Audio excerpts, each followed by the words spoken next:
Alors, bonjour tout le monde, c'est Carl, bienvenue à Astrofab, et bienvenue à ma revue 2020.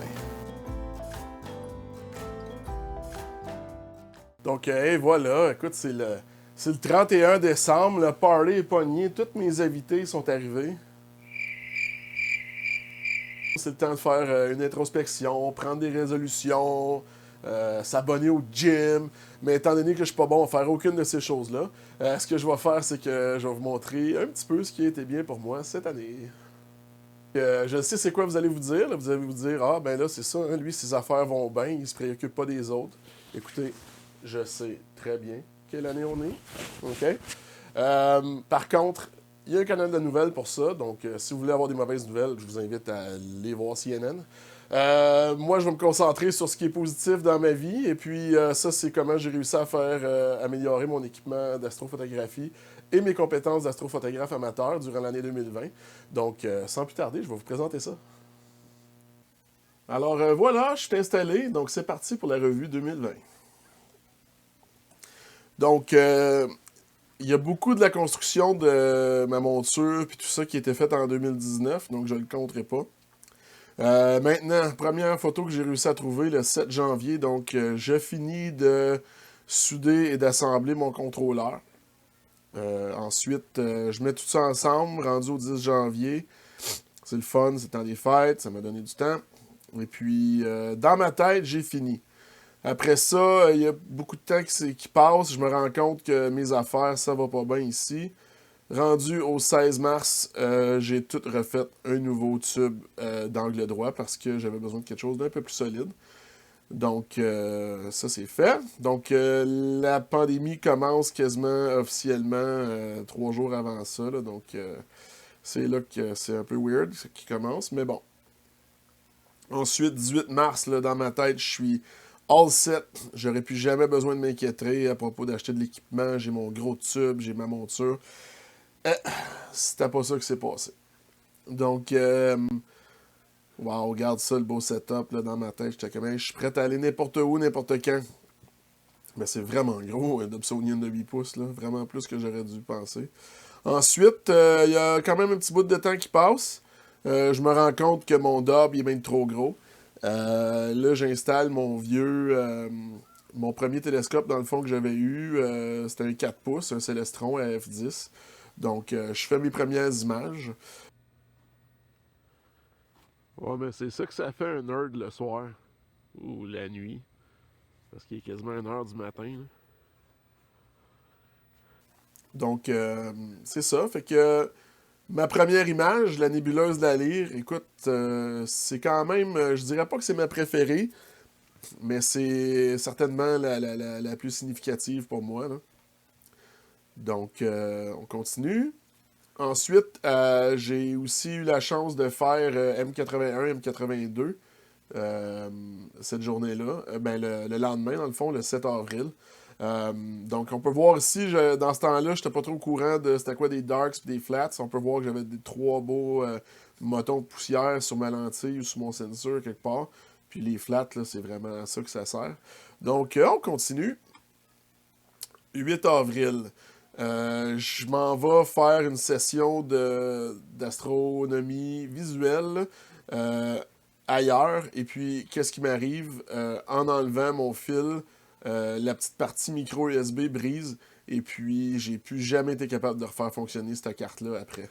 Donc, ça a été une grosse source de stress et de solution, de problem solving, en plein milieu d'une pandémie où tu n'es pas capable d'avoir rien par Internet. Donc, le 15 avril arrive dans ma vie MKS Gen L version 2. Dans le fond, c'est une board d'imprimante 3D que je me suis servi pour finalement arranger toutes mes affaires. Donc là, ici, j'ai la photo avec l'installation finale à l'intérieur. 21 avril, ma blonde m'a laissé m'acheter un nouveau télescope parce que dans le fond, ce que j'avais, c'était vraiment poche. Si tu veux faire de l'astrophotographie, ça te prend vraiment quelque chose d'apochromatique. Puis celui-là, c'en est presque un. Je vais sûrement faire un review à un moment donné sur ce télescope-là parce que j'ai été vraiment satisfait de mon premier choix. Puis je le recommanderais pas mal à n'importe qui là, pour le prix. Donc, ça m'a permis de pouvoir commencer déjà à faire quelque chose d'un peu plus sérieux. Là. Donc, on peut voir là, que comparativement à mon Celestron F10, là, qui est chromatique, achromatique, je devrais dire, euh, mon, mon, mon, euh, mon field of view, là, j'ai de la misère en français là-dessus, mais mon field of view est vraiment plat. Et puis, la qualité de ce que je peux voir est vraiment augmentée, malgré le fait que j'ai seulement 420 mm au lieu de 1000 là, avec mon autre. Mais je te dirais que pour mes premières expériences avec mon nouveau télescope, j'étais vraiment content. Et puis ensuite, la Pinwheel.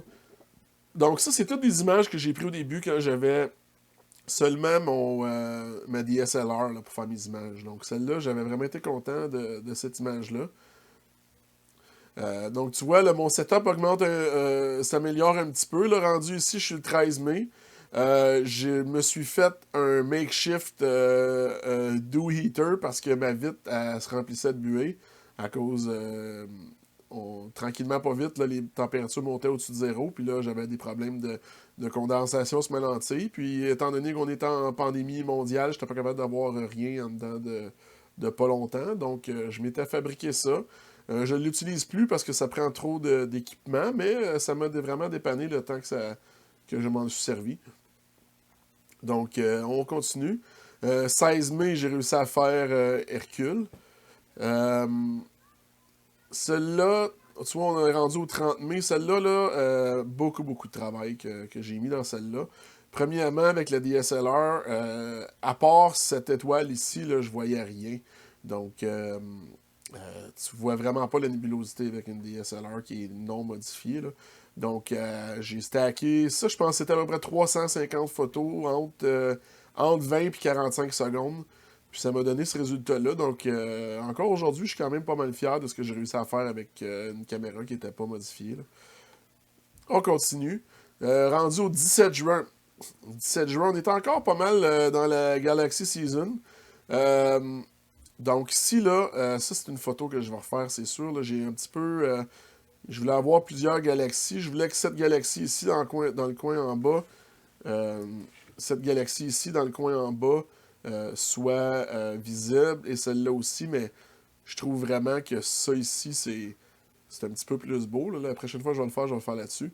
Mais si tu prends le temps de regarder, là, il y a comme 30-40 galaxies sur cette photo-là. Fait que j'étais vraiment impressionné de ça, puis j'ai hâte de la prochaine saison des galaxies. Là. Donc, on continue. 18 juin, finalement, j'ai un guide scope. Donc, 18 juin, la journée de la fête à mon gars. Une des premières fois là, que j'ai réussi à m'installer avec le télescope de guidage et le guide camera.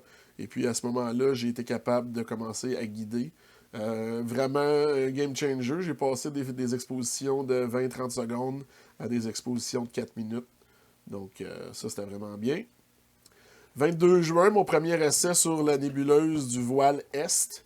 Donc on peut voir là, qu'en termes de processing, j'ai encore un petit peu de misère à réduire la taille de mes étoiles. J'ai pas été capable de refaire en sortir la nébuleuse autant que j'aurais voulu. Mais quand même un super de bel objet. J'ai quand même hâte de la refaire. 11 juillet, la M51, la Whirlpool. Celle-là, c'était juste un petit pour commencer. Je l'ai stretché vraiment vite. Puis je pensais de la refaire. Finalement, ça m'a jamais... j'ai jamais eu le temps de la recommencer. Mais encore une fois, Galaxy Season ne perd à rien pour attendre. On continue. 18 juillet, la fameuse comète Neowise. Quelle belle soirée, quel beau phénomène. Écoute, le camping au complet, il était tout excité de ça. En tout cas, j'ai excité tout le monde avec ça au camping. Donc, vraiment, c'était vraiment cool de pouvoir voir ça à l'œil nu, puis d'être capable de capturer ça. Donc, cette fois-là, j'avais emprunté la SLR à mon ami Martin pendant que je faisais autre chose là, avec mon gros setup. Donc, voilà. Ma première essai sur la nébuleuse du cœur. Si je me trompe pas, c'est la dernière fois que j'ai pris une photo avec ma DSLR. Parce qu'après ça, on est allé en vacances, puis en revenant des vacances, j'ai eu une nouvelle caméra. Je me suis acheté envers et contre tous une nouvelle caméra. La ASI 294 MC Pro. Donc, une petite caméra. Je suis quand même content des performances que j'ai avec. Euh, là, j'étais rendu là. J'ai commencé à jouer dans le cours des grands pour vrai. Là.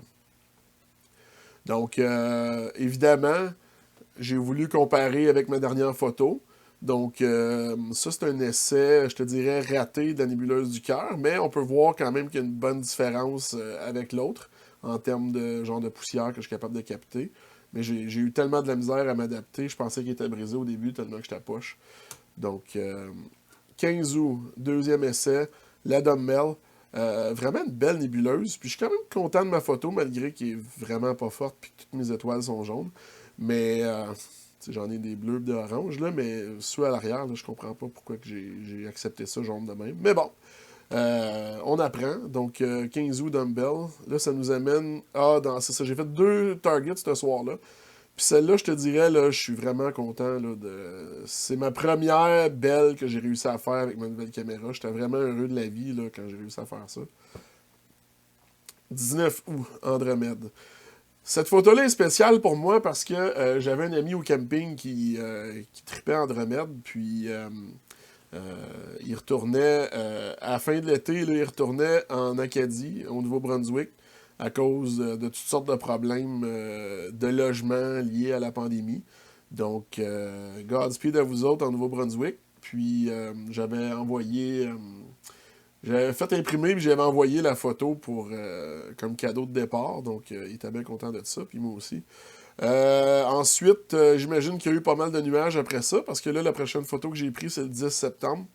C'est à partir de là, que je le savais que mon télescope, j'avais pas une longueur focale assez grande, mais là, vraiment, je me rendais compte que je manquais de cible un petit peu, que j'étais capable de pas trop avoir d'images pixelisées. Donc ça, c'est croppé là, vraiment beaucoup. Mais quand même, un bel essai de la nébuleuse du cocon. Euh, je sais pas, on peut voir une belle petite forme de cheval ici, je trouve, là, mais en tout cas, peut-être juste dans ma tête. Ensuite, 18 septembre, la galaxie du Triangle, ok, juste dans le coin, pas trop loin d'Andromède, une belle petite galaxie. Euh, Ensuite, le Pac-Man Nebula. Donc, Pac-Man Nebula, c'est la première photo que j'ai prise, que j'ai faite une fois que j'ai changé à Photoshop. Donc, avec les outils les Action Set qui vient avec euh, Astronomy Tools ou quelque chose comme ça. Et puis, déjà, on peut voir une bonne différence. Une belle petite nébuleuse, la Pac-Man Nebula. 30 septembre, le Wizard. Ça, c'est l'image que j'ai travaillé le plus pour faire. Écoute, ma réduction d'étoiles laisse à désirer comme solide. Mais j'ai 12 heures et demie d'exposition là-dessus pour arriver à chercher ces couleurs-là. Donc, c'était un challenge. J'ai vraiment travaillé fort pour essayer de faire sortir les couleurs. C'est ça que ça a donné. On va la reprendre l'année prochaine. On va essayer d'y en donner un petit peu plus d'exposition encore, puis essayer de refaire sortir toutes les autres couleurs qu'on est capable de voir dans celle-là. Mais ça nous amène au 30 septembre. Le 10 octobre, première cible que je fais en tant qu'officiel YouTuber. Donc, la nébuleuse du Pélican. Et aussi, c'est la première que j'ai prise avec mon nouveau filtre ZWO, avec mon gros affaire de lumière que j'avais ici, que j'ai essayé de cacher. C'est pas une mauvaise photo. J'aimerais peut-être travailler sur mon cadrage. Mais j'étais quand même pas mal content du contraste là, que j'avais dans les poussières ici avec le nouveau filtre. Donc, 10 octobre, le Pélican. 7 novembre, prise 2 sur Andromède. J'ai réussi à mettre une couple d'heures d'exposition dessus dans le temps qu'il y avait beaucoup de lumière avec la Lune, tout ça. Fait que j'étais allé avec le nouveau filtre. Puis c'est un peu ça qui a réussi à me faire sortir le bleu là, dans ma galaxie ici. 9 novembre, le Elephant Trunk. C'est encore une de mes photos préférées, celle-là. C'est pas la plus belle, c'est sûr que quand l'objet ne fit pas au complet dans le sensor de la caméra, c'est un petit peu plus difficile. Mes skills d'attacher 2 photos ensemble pour faire une mosaïque sont nuls à chier. J'ai beau essayer, j'ai encore bien des affaires à apprendre là-dessus. Mais je trouve ça quand même, ce nuage de gaz-là, très cool encore. Là. Je l'ai eu comme arrière-plan pendant longtemps. Ensuite, 22 novembre. Celle-là, je n'ai pas trop parlé parce que elle pourrait être tellement meilleure. Je voulais pas la partager, mais en revue de fin d'année, écoute, qu'est-ce qu'on fasse? Je l'ai quand même faite en 2020. Donc, la nébuleuse de la tête de cheval. Elle perd rien pour attendre. Il me manquerait 4-5 heures d'exposition pour lui rendre justice. Mais c'est iconique. Là. Tout le monde l'a fait, celle-là. C'est vraiment un bel objet. Le 8 décembre, la nébuleuse de la Californie. Donc, un autre bel objet que je suis content d'avoir fait. Celui-là, je peux pas dire que je l'ai botché. Là, j'ai vraiment donné une bonne soirée au complet d'exposition. Puis, le type d'objet que c'était, j'avais pas besoin de pousser les affaires trop, là. On peut voir là, du beau rose ici qui se démarque du restant du rouge. Et puis, voilà pour le 8 décembre. Et ensuite, on arrive à ma dernière soirée d'astrophotographie en 2020, le 20 décembre. C'est pas nécessairement vrai dans le sens où c'est des photos que j'ai tous terminées le 20 décembre. Par contre, il y avait peut-être une semaine ou deux là, d'accumuler d'exposition sur plusieurs de ces targets-là. Mais le 20, j'ai vraiment juste... La rosette, c'est une soirée de travail. Les autres d'après, j'ai peut-être un peu de combinaison, mais la rosette, là, vraiment belle. Là. Vraiment beaucoup de beaux nuages. Là. Très bel objet. Ensuite, le voile Est. J'ai-tu dit voile Est tantôt ou voile Ouest? En tout cas, je sais que celui-là, c'est le Est, anyways. Bel objet. Flaming Star. Donc, je ne veux pas passer trop de temps sur celui-là parce que j'en ai parlé dans mon dernier vidéo. Par contre, c'est quand même les dernières occasions que j'ai eues de faire de l'astrophotographie en 2020. Et puis, la bulle. Ensuite, on termine tout ça avec la grande nébuleuse d'Orion qui est, ma foi, magnifique. C'est tellement de valeur que ça se passe l'hiver, puis que ça me limite un peu dans ce que je suis capable de faire, puis la qualité de ce que je suis capable de produire, mais quand même, là, je suis content d'avoir eu une petite période d'accalmie pour être capable de prendre ces photos-là. Et puis, voilà, c'est ça qui conclut la revue de ce qui s'est passé en astrophotographie avec moi en 2020.